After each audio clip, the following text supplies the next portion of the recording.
Hi guys, thanks for joining. Thanks for all your support. One of the topics that I've been having some clients ask about lately is a little bit along the lines of what do I do if my dog didn't eat? We've done a previous video on behavior and who's training who type of thing. Great video if you haven't seen it. A lot of people have liked it and it's a good one to check out. Might answer some of your questions. This one's a little bit different. And what I kind of wanted to touch on is patients that have a ravenous appetite and are eating, and then over time they just seem to be eating less. What happened? Is that a problem? What's going on? Great question. So, every patient is different, every case is a little bit different. Once again, as long as their behavior and everything else is normal, I'm a little less worried about it, and a little bit of a who's training who. In this particular video, this is a little bit different in my opinion. This is not really a training version on is the patient training the owner or is the owner training the patient. Some patients I do believe are Garfields is what I call them, and you put the food down and they eat it up as fast as they can and they're begging for more and more and more, and you have a 5-10 pound patient, dog or cat, and they would just keep eating and they've eaten like a pound of food.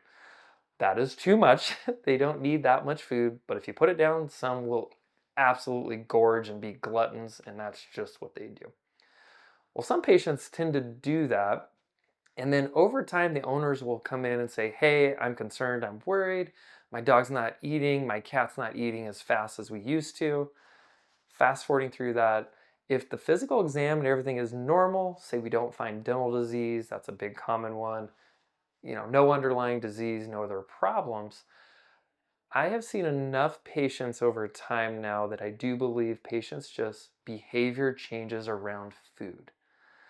And some will eat super fast, and then over time they figure out, oh, I don't have competition to eat, so they tend to eat slower.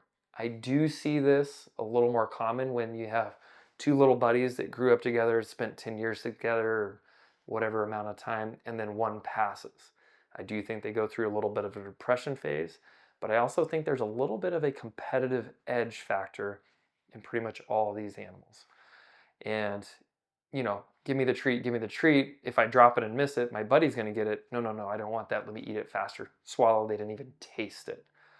Well, I think once they lose that competitive edge and there's no competition for food, some of them just tend to slow down, and it doesn't mean there's a problem, but they tend to go a little bit slower and they turn into grazers versus chow hounds. And I have been seeing more and more of those, so maybe that's your pet. And the good news is there might not be a problem just because they're doing that.